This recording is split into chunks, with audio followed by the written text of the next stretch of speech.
পরের দিন চলে গিয়েছিলাম মাছ বাজারে। মাছ বাজার থেকে মাছ নিয়ে আসবো, অনেক রকমের মাছ নিয়ে এসেছি। মাছ বলতে ইলিশ মাছ। ইলিশ মাছটা আমি খুব ভালোবাসি। তার সাথে সাথে একটু কাতলা মাছ, কাতলা মাছের তেল আর পোনা মাছ আর বড় বড় পুঁটি মাছ নিয়ে এসেছি। ছেলে মেয়েকেও সঙ্গে করে নিয়ে গিয়েছিলাম, আর টোটো ভাড়া করে গিয়েছিলাম, টোটোতে করে আবার চলে এসেছি। ছেলেও তো হাঁপিয়ে গেছে, মেয়েও হাঁপিয়ে গেছে। চলো বাজারগুলো তোমাদের সাথে একটা একটা করে শেয়ার করি। এখানে অনেক বাজার করে সমস্তটাই আবার বাড়িতে এসে আমার ভিডিও শ্যুট করতে হয়। ভিডিও শ্যুট করে আমি আবার গুছিয়ে তুলে রাখি। কাজগুলো গুছিয়ে রাখলে আমার খুবই ভালো লাগে, মনটাও ফ্রেশ থাকে। কাজ ফেলে রেখে আমার আবার শুয়ে বসে থাকতে ইচ্ছা করে না। যেহেতু মেয়েকে বাজারে নিয়ে গিয়েছিলাম আর মেয়ের প্রচণ্ড খিদে পেয়ে গেছে, তাই বাড়িতে আসার সঙ্গে সঙ্গে মেয়েকে আগে খাইয়ে কমপ্লিট করে নিলাম। তারপর আমার ছেলেকে বললাম, তুই ভিডিওটা ধরে দে, আমি কী বাজার করেছি তোমাদের সাথে একটু শেয়ার করি। দেখো তোমাদের সাথে একটু শেয়ার করলাম, অনেক কিছুই কেনাকাটা করেছি। এই সমস্ত সবজি বলো, এগুলো সব আমি ফ্রিজে রেখে দেবো, কারণ স্টোর করে রাখি 10-15 দিনের জন্য। তোমরা হয়তো অনেকেই ভাবো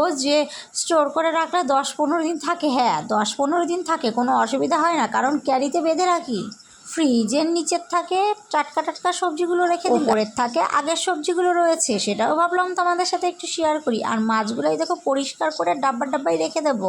ডাব্বাই বলতে ডিপ ফ্রিজে রেখে দেবো। কী কী মাছ আনলাম তোমাদের সাথে একটু একটু করে শেয়ার করি। এখানে রুই মাছও আছে, কাতলা মাছও আছে, আর বড় বড় করে পিস করেছি ইলিশ মাছও আছে। আর এই দেখো মাছের তেলগুলোও তোমাদের সাথে শেয়ার করে দিলাম। এগুলো সব ডিপ ফ্রিজে রেখে দেবো। আর এই দেখো অনলাইন থেকে এসছে আমার একটা পার্সেল। কুশানের কভার অর্ডার করেছিলাম। কুশানের কভারগুলো খুবই ভালো হয়েছে, মিশোর থেকে নিয়েছি। আমি অনেক সময় মিশোর থেকে নিই, কিন্তু ভালো হয় না, কিন্তু এই কভারটা ভালো এসছে। 5টা কভার নিয়েছে 190 টাকা। তোমরা নিতে পারো অবশ্যই, তাহলে কমেন্টস করো।